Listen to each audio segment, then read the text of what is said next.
बच्चों, आज का हमारा टॉपिक है समास, जिसे इंग्लिश में कहते हैं कंपाउंड वर्ड्स। समास सीखने से पहले आपको एक बात सीखनी होगी कि जब भी हम किसी से बात करते हैं तो हम क्या है, अपनी बातों को कम से कम शब्दों में व्यक्त करना चाहते हैं। कहने का मतलब ये है कि कम से कम शब्दों में अधिकतम अर्थ व्यक्त करने का प्रयास क्या है, हर भाषा में या हर व्यक्ति करता है। अधिक से अधिक भावों को कम से कम शब्दों में व्यक्त करने के प्रयास के फलस्वरूप ही क्या है, समास का जन्म हुआ है। समास का अर्थ होता है संक्षिप्त करना, काटना या छोटा करना। समास का अर्थ होता है संक्षिप्त करना, छोटा करना या काटना। समास है वो दो शब्दों से मिलकर बना है, सम और आस। सम का अर्थात पास और आस मतलब बैठाना, इसी से हमारे शब्द बना है समास, जिसका मतलब हो गया पास बिठाना। अब चलिए इसकी परिभाषा देखते हैं। दो या दो से अधिक शब्दों के मेल से बने शब्द को समास कहते हैं कि जब वे दो या दो से ज़्यादा शब्द मिलके, या तो दो शब्द या दो से भी अधिक शब्द मिलकर जब कोई एक शब्द बनाते हैं उसे हम क्या कहते हैं, समास कहते हैं। और इसी से बने शब्द को हम समस्त पद भी कहते हैं। नेक्स्ट, समास में एक चीज़ आती है समास विग्रह, अर्थात समास का विग्रह करना, विस्तार करना। जो समस्त पद होता है अर्थात समास द्वारा जोड़े गए जो शब्द होते हैं, समस्त पद को उसके पूर्व रूप में लाना या अलग करके लिखना समास विग्रह कहलाता है। कि मतलब जो हमने समस्त पद किया था, है ना, या समास द्वारा जो शब्द हमने जोड़ा था उसके पूर्व रूप में उसको लाना या वापस उसको अलग करके लिखना हमारा समास विग्रह कहलाता है। चलिए इसे एग्जाम्पल से समझते हैं। जैसे मैंने यहाँ लिख रखा है समस्त पद। इसमें दो पद आते हैं, एक पूर्व पद और दूसरा आता है उत्तर पद, और ये है इसका समास विग्रह। ठीक है, सबसे पहला हमारा एग्जाम्पल है रसोई घर। रसोई घर में पूर्व पद अर्थात पहले वाला पद क्या है हमारा, रसोई। उत्तर पद, उत्तर अर्थात बाद वाला पद, जो बाद में हमारा शब्द है वो क्या है, घर। तो पूर्व पद क्या हो गया, रसोई, और उत्तर पद क्या हो गया हमारा, घर। इसका हम विग्रह करेंगे तो क्या हो जाएगा, रसोई के लिए घर। मतलब ये रसोई घर है, इसका अर्थ क्या निकलता है कि रसोई के लिए कोई घर।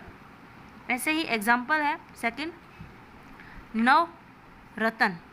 नव अर्थात नो, रतन मतलब कोई हीरा मोती वगैरह। इसमें पूर्व पद हमारा है नव, उत्तर पद है हमारा रतन। इसका विग्रह करेंगे तो क्या हो जाएगा, नौ रत्नों का समाहार, अर्थात नौ रत्नों का समूह है। जिसमें नौ रत्न का समूह होता है उसे हम कहते हैं नव रत्न। वैसे ही थर्ड एग्जाम्पल है दाल रोटी। पूर्व पद क्या हो जाएगा इसका, दाल, उत्तर पद क्या हो जाएगा, रोटी, और विग्रह करेंगे तो क्या हो जाएगा, दाल और रोटी। ऐसे ही एक और एग्जाम्पल है जल मग्न। जल मग्न अर्थात जल में डूबा हुआ या जल में मग्न। पूर्व पद इसमें है जल, उत्तर पद है इसमें मग्न। विग्रह करने पे हमारा क्या बनता है, जो जल में मग्न हो या जल में कोई चीज़ मग्न। पीताम्बर, समस्त पद है हमारा पीताम्बर। पूर्व पद इसमें क्या हो जाएगा हमारा, पीत, उत्तर पद हो जाएगा हमारा अंबर। और विग्रह करने पे क्या निकलता है, पीत है अंबर जिसका, अर्थात पीला है अंबर जिसका। किसका होता है अंबर पीला, अर्थात वस्त्र किसके पीले होते हैं, भगवान श्री कृष्ण के। बस यही हमारा समास होते हैं। समास में हमने क्या किया, जो विभक्ति चिन्ह है, जैसे के लिए ये हमारा विभक्ति चिन्ह है। कारक के अंदर हमने पढ़ा था कि विभक्ति चिन्ह जो हमारे होते हैं उन्हें हम हटाकर या योजक शब्दों को हटाकर, जैसे और, एवं, ही, ऐसे शब्दों को हटाकर हम क्या करते हैं, शब्दों को पास में रख देते हैं या शब्दों को मिला देते हैं। हमने परिभाषा भी तो यही पढ़ी थी ना, दो या दो से अधिक शब्दों के मेल से बने शब्द को समास कहते हैं, है ना, और इसी को हम समस्त पद भी कहते हैं। तो यही हमारा समास रूपी शब्द है जिसको हम समस्त पद भी कहते हैं। इसमें दो पद होते हैं, पूर्व पद और उत्तर पद। पूर्व पद अर्थात पहले का पद, उत्तर पद अर्थात बाद का पद। अगर विग्रह करेंगे तो इसमें जो योजक शब्द है या कारक चिन्ह है वो लगाकर लिखे जाते हैं। जो परसर्ग चिन्ह होते हैं जो हटा दिए जाते हैं वही विग्रह में वापस लिख दिए जाते हैं। रसोई के लिए घर, जैसे इसे हम बोलेंगे रसोई घर, है ना, बहुत सारे शब्दों का समूह है, वह हमारा समास कहलाता है। आई होप आपको समास समझ में आ गया होगा। अब हम पढ़ेंगे समास के भेद। समास के भेद। समास के भेद को लेकर बहुत बड़ी कन्फ्यूजन होती है। कई लोग कहते हैं समास के 6 भेद होते हैं, लेकिन कई लोग कहते हैं समास के 4 ही भेद होते हैं। चलिए इस कन्फ्यूजन को क्लियर करते हैं। समास के भेद मुख्यतः 4 ही होते हैं। प्रधानता के आधार पर समास के 4 भेद किए गए हैं। प्रधानता अर्थात मुख्यता के आधार पर, प्रधान अर्थात मुख्य शब्द, है ना, जो मेन शब्द होता है उसके आधार पर समास के 4 भेद होते हैं। जैसे मैंने यहाँ पे आपको लिख रखा है पूर्व पद प्रधान, अर्थात ऐसे शब्द जिसमें पूर्व पद अर्थात पहले का पद प्रधान होता है, और ऐसे भेद जिसमें उत्तर का पद प्रधान होता है, अर्थात बाद वाला पद जो हमारा है वो प्रधान होता है। ऐसे ही कुछ भेद होते हैं जिसमें दोनों पद प्रधान होते हैं।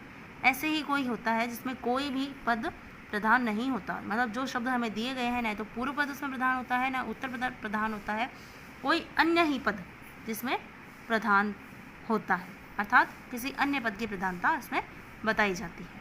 तो प्रधानता के आधार पर हमारे समास के 4 भेद होते हैं। जिसमें पूर्व पद प्रधान होता है वो होता है हमारा अव्ययीभाव समास। जिसमें उत्तर पद प्रधान होता है वो होता है तत्पुरुष समास, कर्मधारय समास और द्विगु समास। और जिसमें दोनों पद प्रधान होते हैं वो होता है हमारा द्वंद्व समास। और जिसमें कोई अन्य ही पद प्रधानता होती है वो होता है बहुव्रीहि समास। आया समझ में? अब कई लोग क्या है कर्मधारय समास और द्विगु समास को क्या है अलग अलग भेद मानते हैं। तो इन दोनों को अगर हम अलग भेद माने तो हमारे समास के क्या 6 भेद हो जाएंगे। वर्तमान काल में समास के 6 भेद माने जाते हैं, जिसमें पहला हो जाता है हमारा अव्ययीभाव समास, दूसरा द्वंद्व समास, तीसरा बहुव्रीहि समास, चौथा तत्पुरुष समास, पांचवा कर्मधारय समास और छठा द्विगु समास। ये जो भेद हैं हम ऊपर नीचे कर सकते हैं, मतलब कोई भी भेद पहले आ सकता है हमारा, कोई भी भेद बाद में आ सकता है। प्रधानता के आधार पर हमारे समास के 4 भेद होते हैं, अव्ययीभाव समास, द्वंद्व समास, बहुव्रीहि समास और तत्पुरुष समास। तत्पुरुष समास के ही 2 भेद माने जाते हैं, कर्मधारय समास और द्विगु समास। ठीक है, लेकिन वर्तमान समय में कुछ विद्वान इसके 6 भेद मानते हैं, जिसमें अव्ययीभाव समास, द्वंद्व समास, बहुव्रीहि समास, तत्पुरुष समास, कर्मधारय समास और द्विगु समास शामिल होते हैं। ठीक है, इस वीडियो में हम समास के 6 भेद पढ़ेंगे। अव्ययीभाव समास, तत्पुरुष समास, कर्मधारय समास, द्विगु समास, बहुव्रीहि समास और द्वंद्व समास। सबसे पहले हमारा समास आता है अव्ययीभाव समास। अव्ययीभाव समास, इस समास में क्या होता है कि हमारा जो पहले का पद होता है वो क्या होता है अव्ययी होता है। अवयव अर्थात अविकारी शब्द जो कभी भी परिवर्तन नहीं होता है, इसमें लिंग, वचन, कारक, पुरुष आदि का कोई भी प्रभाव नहीं पड़ता है, वही शब्द हमारे अवयव कहलाते हैं। तो इसमें पहला पद हमारा होता है अवयव और दूसरा पद क्या है संज्ञा दी हुई होती है। और इसमें जो पहला पद होता है अर्थात जो हमारा पूर्व पद क्या है वो होता है प्रधान होता है। अर्थात प्रधानता का मतलब हुआ जिस शब्द को बोलने पर मतलब कोई एक शब्द हमारे माइंड के अंदर आ जाए वो हमारा होती है प्रधानता। ठीक है, तो हमने क्या देखा अव्ययीभाव समास के अंदर, अव्ययीभाव समास में पहला पद क्या होता है हमारा अव्यय होता है, दूसरा पद कोई भी संज्ञा होती है और प्रधानता में पहला पद प्रधान होता है। जैसे एग्जाम्पल लेते हैं यथा शक्ति, यह हमारा एक शब्द है, इसमें पूर्व पद है यथा और उत्तर पद है शक्ति। अगर इसका विग्रह करेंगे तो क्या हो जाएगा शक्ति के अनुसार, अर्थात अपनी शक्ति के अनुसार। इसमें हमारा पहला पद क्या है यथा अव्यय है और दूसरा पद क्या है शक्ति अर्थात संज्ञा शब्द है। ऐसे ही दूसरा है आजीवन, है ना, जिसका विग्रह होता है जीवन पर्यंत। ऐसे ही प्रति वर्ष, जिसका विग्रह हो जाएगा प्रत्येक वर्ष। बेकार, बेकार अर्थात काम के बिना, जो बिना काम के हो। ऐसे ही निर्जल अर्थात जल के बिना। यथा विधि अर्थात विधि के अनुसार। यथा संभव अर्थात जैसा संभव हो। इसके कुछ अन्य एग्जाम्पल भी होते हैं, जैसे अनजान, आजानू, साफ साफ, उपचार, यत्र तत्र, जैसे जैसे, नियमानुसार, इच्छा अनुसार, बेवफा, दिन भर, घर घर, नित्य प्रति। ये कुछ उसके अन्य उदाहरण हैं। इसमें आपने देखा होगा हमारा जो पहला पद है वो क्या है, अव्यय है, अर्थात अविकारी शब्द है, और दूसरा शब्द हमारा क्या है, संज्ञा। तो इस तरह से ये हमारा क्या हो जाएगा, अव्ययी भाव समास हो जाएगा। अव्ययी, जैसे नाम से ही आपको याद हो जाना चाहिए कि इसमें पहला पद हमारा क्या होता है, अव्यय होता है। अव्ययी जिससे निकला है शब्द अव्यय, तो हमारा पहला शब्द अव्यय, दूसरा शब्द संज्ञा, और अव्यय है तो पहले पद की ही हमारी इसमें प्रधानता होती है। इसके बाद में जो दूसरे नंबर पे हमारा आता है वो है हमारा तत्पुरुष समास। इस समास के अंदर क्या होता है, दूसरे पद की प्रधानता होती है। जैसे हमने पहले पढ़ा था, इसमें दूसरा पद प्रधान होता है। पहले पद की विभक्ति का लोप दोनों पदों के बीच कर्ता व संबोधन कारक के अतिरिक्त किसी अन्य कारक की विभक्ति चिन्ह का लोप पाया जाता है। मतलब इसमें कहने का अर्थ यह है कि एक तो दूसरा पद इसमें प्रधान होता है, मतलब जो सेकंड नंबर जो हमारा पद है, उत्तर पद है, उसकी प्रधानता होती है, और जब पहला पद है उसमें क्या है, विभक्ति का लोप पाया जाता है। जो कारक के चिन्ह होते हैं, उनकी जो विभक्तियाँ होती है, उनका क्या है, लोप पाया जाता है, अर्थात वह गायब होती है।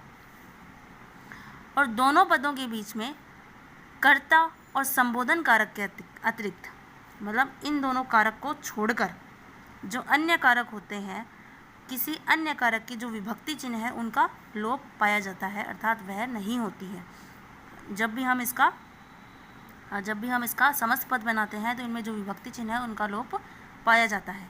जिस कारक की विभक्ति का लोप होता है उसी कारक के नाम पर इसके समास का नामांकरण भी होता है। इस आधार पर कारकों के आधार पर भी तत्पुरुष समास के भेद किए जाते हैं। तो सबसे पहले कारकों के आधार पर हम तत्पुरुष समास के भेद पढ़ते हैं। कारक के आधार पर हमारे तत्पुरुष समास के 6 भेद होते हैं। पहले जिसमें आता है कर्म तत्पुरुष, जिसे हम द्वितीय तत्पुरुष भी कहते हैं, जिसका विभक्ति चिन्ह होता है को। इसका क्या है, लोप पाया जाता है ना। इसमें पहला एग्जाम्पल है जैसे हस्त गत, हस्त मिस हाथ, गत मिस गया। अब आपको देखो, ये आप शब्द देख रहे हो तो आपके माइंड में हाथ की तस्वीर आ रही होगी ना, है ना। तो बस हाथ जो हमारा शब्द है वो पूर्व पद है, और गत है जो हमारा दूसरा शब्द है ना। तो हमारा जो दूसरा शब्द है इसमें उसकी प्रधानता है, हाथ को गया, हस्तगत अर्थात हाथ को गया या हस्त को गत। स्वर्ग प्राप्त अर्थात स्वर्ग को प्राप्त। दूसरा हमारा जो भेद आता है वो आता है करण तत्पुरुष, जिसको हम तृतीय तत्पुरुष भी कहते हैं, जिसमें से या के द्वारा विभक्ति चिन्ह का लोप पाया जाता है। इसका एग्जाम्पल है हस्त लिखित, अर्थात हाथ से लिखित, हस्त से लिखित। अकाल पीड़ित, अकाल से पीड़ित। ऐसे ही नेक्स्ट है संप्रदान तत्पुरुष, जिसको चतुर्थी तत्पुरुष भी बोला जाता है, जिसमें के लिए विभक्ति चिन्ह का लोप होता है। इसका एग्जाम्पल है विद्यालय, अर्थात विद्या के लिए आल्य, आल्य अर्थात घर। गुरु दक्षिणा, गुरु के लिए दक्षिणा। ऐसे ही नेक्स्ट है अपादान तत्पुरुष, जिसको हम पंचमी तत्पुरुष भी बोलते हैं। इसका विभक्ति चिन्ह है से, अलग होने के अर्थ में इसका हम लोप पाया जाता है इसमें। दोष मुक्त, जैसे दोष से मुक्त। जाति भ्रष्ट अर्थात जाति से भ्रष्ट। इसके बाद में नेक्स्ट हमारा आता है संबंध तत्पुरुष, जिसे षष्ठी तत्पुरुष भी बोला जाता है। इसका चिन्ह का, की, के का लोप पाया जाता है, जैसे सेनापति अर्थात सेना का पति, राजपुत्र अर्थात राजा का पुत्र। ऐसे ही नेक्स्ट हमारा आता है अधिकरण तत्पुरुष, जिसे सप्तमी तत्पुरुष भी बोला जाता है, जिसके विभक्ति चिन्ह में पर होता है, उसका लोप पाया जाता है, जैसे वनवास अर्थात वन में वास, आप बीती अर्थात आप पर बीती हुई। ऐसे ही नर श्रेष्ठ अर्थात नरों में श्रेष्ठ। अब ये जो हमने सारे भेद पढ़े, ये तो क्या है, कारकों के आधार पर तत्पुरुष के भेद किए गए हैं। लेकिन कुछ भेद है जो तत्पुरुष के उपभेद माने जाते हैं। ये तो कारकों के आधार पर उपभेद हैं, लेकिन कुछ अलग उपभेद भी माने जाते हैं, जिसमें पहले नंबर आता है नए तत्पुरुष। नए अर्थात जिसमें नए हो, अर्थात नहीं का नकारात्मक भाव पाया जाता है, वही तत्पुरुष, ठीक है। जिसमें अभाव, न्यूनता, निषेध, के अर्थ में शब्द के पहले ए, अन्न या न लगा हो तो जो समास बनाया जाता है उसे नए तत्पुरुष कहते हैं। अर्थात किसी चीज़ का अभाव जहाँ पर पाया जाए, किसी चीज़ की कमता अर्थात जिसकी चीज़ की कमी अर्थात न्यूनता वहाँ पाई जाए, जिसी चीज़ का निषेध अर्थात नहीं होना वहाँ पर पाया जाए, ऐसे शब्द के अर्थ में ए, अन्न या न लगाकर जो समास बनता है वह हमारा नए तत्पुरुष होता है। जैसे अपूर्व, अपूर्व का अर्थ होता है जो पूर्व में नहीं हो, है ना, यहाँ पर नकारात्मकता बोध है ना, जिसका विग्रह हो जाता है न पूर्व, जो पूर्व में न हो। ऐसे ही असंभव, जो संभव नहीं हो, तो ऐसे ही न संभव, इसका विग्रह हो जाता है। ऐसे ही अनुदार, जो उदार नहीं हो तो न उदार। तो यही हमारे नए तत्पुरुष के अंदर आते हैं। और इसका दूसरा भेद होता है अलुक तत्पुरुष। अलुक तत्पुरुष जिसमें क्या है, पूर्व पद में विभक्ति का लोप नहीं होता है, अर्थात जो पहले वाला पद है उसमें विभक्ति पाई जाती है। जैसे एग्जाम्पल है युधिष्ठिर, अर्थात जो युद्ध में स्थिर हो। युद्धि अर्थात युद्ध में, इसमें जो विभक्ति चिन्ह है में वो इसी के साथ में लगा हुआ है, तो इसमें विभक्ति चिन्ह का जो लोप नहीं पाया गया है, तो युद्ध में जो स्थिर हो तो युधिष्ठिर। ऐसे ही मनिश्च, है ना, मनसी अर्थात मन में, जय अर्थात उत्पन्न हुआ, जो मन में उत्पन्न हो, है ना, जो अर्थात कामदेव। ऐसे ही वाचस्पति अर्थात वाच का मतलब क्या होता है, वाणी का, वाच है मीन्स वाणी का पति अर्थात जिसे हम विद्वान कहते हैं।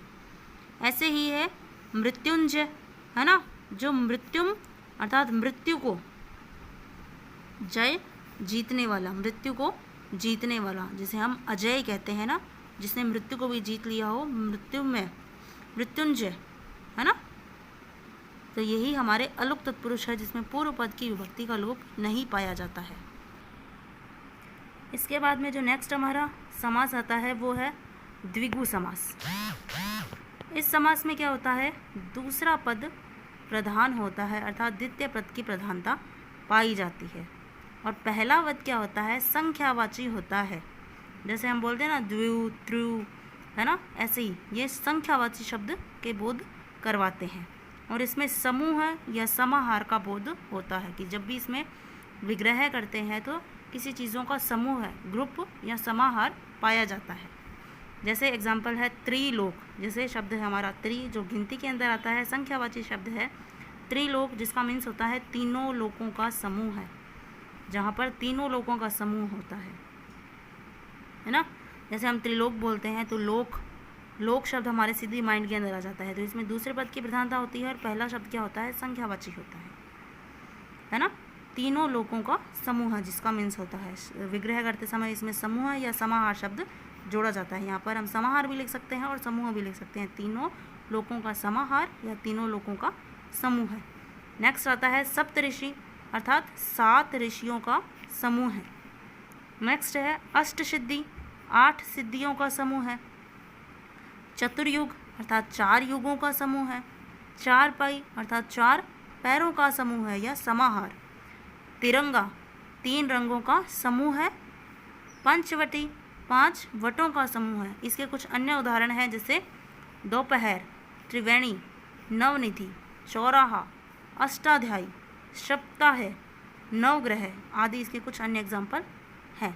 इन सभी एग्जाम्पलों में देखो त्रि, सप्त, अष्ट, चतुर, 4, 3, पंच, 2, त्रि, नव, चौ, अष्ट, सप्त, नव, ये सभी क्या है, संख्यावाची शब्द है। तो यह हमारे द्विगु के अंदर बहुत आसान हो जाता है। ये द्विगु के अंदर जो पहला शब्द हमारा क्या आता है, संख्यावाची शब्द आता है और दूसरे पद की प्रधानता रहती है। इसके बाद में नेक्स्ट हमारा आता है बहुव्रीहि समास। इसमें क्या होता है, कोई अन्य पद प्रधान होता है, अर्थात कोई भी दूसरा शब्द इसमें प्रधान पाया जाता है। मतलब जो हम इसमें शब्द देखते हैं वह शब्द प्रधान नहीं होता, कोई अन्य ही शब्द इसके अंदर दिमाग के अंदर आता है कि जब भी हम उस शब्द की बात करते हैं तो कोई अन्य शब्द ही हमारे दिमाग के अंदर आता है। तो इसके अर्थात कोई अन्य पद की प्रधानता इसमें होती है। इसमें न तो पूर्व पद प्रथम होता है न ही उत्तर पद प्रथम होता है, कोई अन्य पद प्रधान होता है, अर्थात किसी अन्य शब्द का बोध हमें होता है। जैसे एग्जाम्पल है चतुरानन। चतुरानन मीन्स जिसके 4 है आनन, है ना। आनन मीन्स सिर, किसके होते हैं 4 सिर? ब्रह्मा के। तो चतुरानन बोलते ही हमारे माइंड में क्या आया? ब्रह्मा की तस्वीर आती है। तो ऐसे ही इस वजह से हमारा बहुव्रीहि समास हुआ। ऐसे ही नीलांबर अर्थात नीला है अंबर जिसका, है ना। तो नीले वस्त्र किसके होते हैं? शनि के।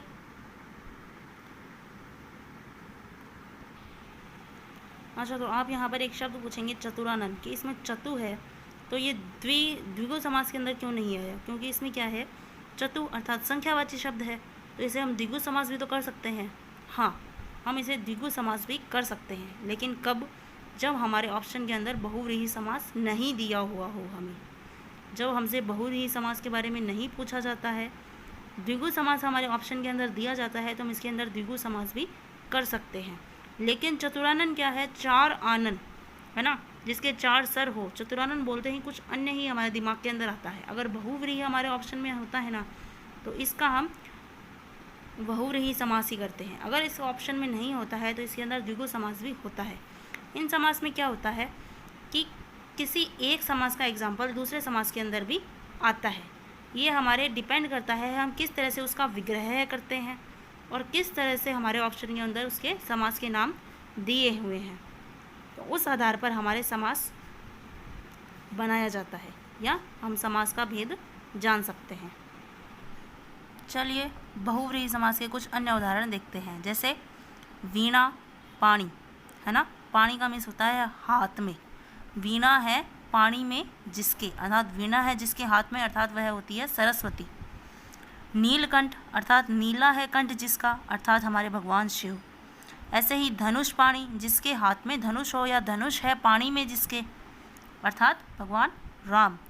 ऐसे ही गोरा रंग, गोरे हैं अंग जिसके, अर्थात कोई व्यक्ति। निशाचर अर्थात निशा होती है रात, निशा में विचरण करता है, अर्थात राक्षस। इसके अन्य एग्जाम्पल है लंबोदर, दशानन, पीताम्बर, षडानन, चंद्रशेखर, पद्मनाभ, कमलासन।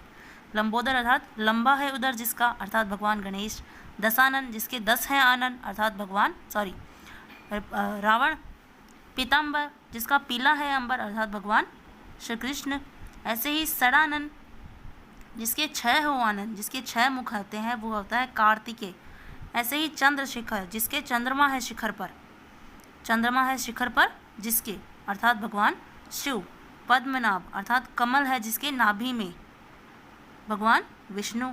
कमलासन जो कमल पर आसन हो, है ना, जो कमल पर विराजमान हो, अर्थात देवी लक्ष्मी। ये इसके कुछ अन्य एग्जाम्पल हैं। इसके बाद में नेक्स्ट हमारा आता है समास द्वंद्व समास। द्वंद्व अर्थात जिसका अर्थ होता है जोड़ा। द्वंद्व का हम समझते हैं जैसे लड़ाई, है ना। इसमें क्या होता है? दोनों पद प्रधान होते हैं, मतलब कोई जो भी हमें दोनों पद दिए होते हैं, दोनों ही पद क्या है? प्रधान होते हैं। और जब भी हम इनका विग्रह करते हैं तो विग्रह करते समय और, तथा, या व एवं शब्द इसमें लगा दिए जाते हैं। जैसे इसका एग्जाम्पल है अन्न जल अर्थात अन्न और जल। नर नारी, नर और नारी। सीताराम, सीता और राम। देवासुर, देव एवं असुर। ऊंच नीच, ऊंच और नीच। कीड़ा मकोड़ा, कीड़े और मकोड़े। इसी अन्य एग्जाम्पल है देश विदेश, देश और विदेश। दाल रोटी, दाल और रोटी। हार जीत, हार और जीत। सुख दुख, सुख और दुख। माता पिता, माता और पिता। पूर्व पश्चिम, पूर्व और पश्चिम। रात दिन, रात और दिन। भाई बहन, भाई और बहन। धनी निर्धन, धनी एवं निर्धन। हार जीत, हार और जीत। चल अचल अर्थात चल और अचल। ये इसके कुछ अन्य एग्जाम्पल हैं। आपने देखा होगा इन सब में क्या है, या तो विलोम शब्द पाया गया है या क्या है, ये पूरक होते हैं। तो द्वंद्व समास में एक विशेषता और होती है कि इन शब्दों में विलोम शब्द, ज़्यादातर विलोम शब्द पाए जाते हैं, और विलोम शब्द नहीं होते हैं तो जो भी शब्द हमें दिए हुए होते हैं ना, वो क्या है? एक दूसरे के पूरक होते हैं। जैसे अन्न जल, जितना जरूरी अन्न उतना जरूरी जल, तो ये शब्द क्या है? पूरक है ना। ऐसे ही नर नारी, है ना, जितनी जरूरी नर उतनी जरूरी नारी, अर्थात आदमी जितना जरूरी है उतनी जरूरी है औरत। ये दोनों शब्द पूरक हैं, है ना। देवासुर ये विलोम शब्द है। ऊंच नीच, कीड़ा मकोड़ा, ये भी विलोम शब्द है ना, ये कीड़ा मकोड़ा तो पूरक शब्द है। देश विदेश, माता पिता, ये कुछ इसमें विलोम शब्द आते हैं या पूरक शब्द इसमें होते हैं। तो यही हमारा द्वंद्व समास होता है। इसके बाद में नेक्स्ट जो हमारा समास आता है वो है जो लास्ट में हमारा समास बचा, अर्थात कर्मधारय समास, है ना। कर्मधारय समास के अंदर क्या होता है, दूसरा पद प्रधान होता है। जैसे ये तत्पुरुष समास का भेद है, तो तत्पुरुष समास में दूसरा पद प्रधान होता है, तो कर्मधारय समास में भी क्या है, दूसरा पद प्रधान होता है। इसमें प्रथम पद क्या होता है, या तो विशेषण होता है ना, और दूसरा पद क्या होता है, विशेष्य होता है। अगर विशेषण और विशेष्य नहीं होते हैं तो प्रथम पद उपमेय और दूसरा पद उपमान। उपमेय अर्थात जिसकी तुलना की जाए, और उपमान अर्थात जिससे तुलना की जाए, अर्थात तुलना के संबंध में जो शब्द पाए जाते हैं उपमेय और उपमान वो होते हैं। या तो शब्द विशेषण और विशेष्य होते हैं, पहला पद विशेषण दूसरा पद विशेष्य, या उपमेय और उपमान पाए जाते हैं। प्रधानता इसमें दूसरे पद की होती है। अब देखिए एग्जाम्पल है, ये पहले एग्जाम्पल मैंने दिए हैं विशेषण और विशेष्य के संबंध में, अर्थात जहाँ पर विशेषण और विशेष्य का संबंध पाया जाता है। विशेषण अर्थात जिस शब्द की विशेषता, विशेषण अर्थात जो संज्ञा और सर्वनाम की विशेषता बताते हैं, और विशेष्य अर्थात जिस शब्द की विशेषता बताई जाती है। विशेषण और विशेष्य के संबंध में पहला एग्जाम्पल हमारा आता है श्वेतांबर, है ना, जिसको हम अलग करते हैं तो श्वेत है जो अंबर, श्वेत अर्थात सफ़ेद, सफ़ेद है जो अंबर बादल। ऐसे ही दुष्कर्म, दूषित है जो कर्म। रक्त कमल, रक्त है जो कमल, रक्त अर्थात लाल, जो कमल लाल है। सज्जन अर्थात सत्य है जो जन, सत्य अर्थात अच्छा या भला, सत्य है जो जन। महर्षि, महान है जो ऋषि। कुपुत्र, जो कु अर्थात बुरा, बुरा है जो पुत्र। अब ये सारे शब्द क्या है, विशेषता बताने लग रहे हैं, है ना। अर्थात अंबर की विशेषता इसमें क्या बताई जा रही है कि वो क्या है, सफ़ेद रंग का है। कर्म की विशेषता बताई जा रही है कि वो क्या है, बुरा कर्म है, दूषित कर्म है। कमल की विशेषता है कि वो लाल है, रक्त है। ऐसे ही जन की विशेषता अर्थात व्यक्ति की विशेषता क्या बताई जा रही है कि वो सज्जन है ना, अर्थात सत्य है, अर्थात अच्छा पुरुष है। ऋषि की विशेषता बताई जा रही है कि वह महान है। ऐसे ही पुत्र की विशेषता बताई जा रही है कि वो बुरा है। तो ये शब्द क्या है, विशेषण और विशेषण का इनमें संबंध पाया जा रहा है, इस वजह से इसमें क्या है, कर्मधारय समास हुआ है। अब इसमें विशेष, पहले विशेष इसमें क्या आता है कि इसमें पहला पद विशेष्य और दूसरा पद विशेषण भी हो सकता है। जैसे हमने ऊपर देखा था कि इसमें पहला पद विशेषण और विशेष्य पाया जाता है, लेकिन कभी कभी कुछ क्या होता है, शब्द में पहला शब्द विशेष्य भी हो सकता है और दूसरा शब्द विशेषण भी हो सकता है, अर्थात इनके उल्टे भी पाए जाते हैं। विशेष्य बाद में भी, विशेषण बाद में भी हो सकता है। जैसे पुरुषोत्तम, है ना, जो पुरुष है जो उत्तम है ना, पुरुष की विशेषता है कि वह उत्तम है। तो उत्तम तो क्या शब्द क्या है, विशेषण जो हमारा बाद में आया है, अर्थात दूसरा पद है। और जो पुरुष विशेष्य है जिसकी विशेषता बताई जा रही है यहाँ पर, वो है हमारा पहला पद। ऐसे है मुनिवर, अर्थात जो मुनियों में श्रेष्ठ है, जो मुनि में है जो श्रेष्ठ। ऐसे ही नृप श्रेष्ठ, जो राजाओं में श्रेष्ठ हो, है ना। तो ये शब्द क्या है, इसमें पहले हमारा विशेष्य आया है और बाद में विशेषण आया है।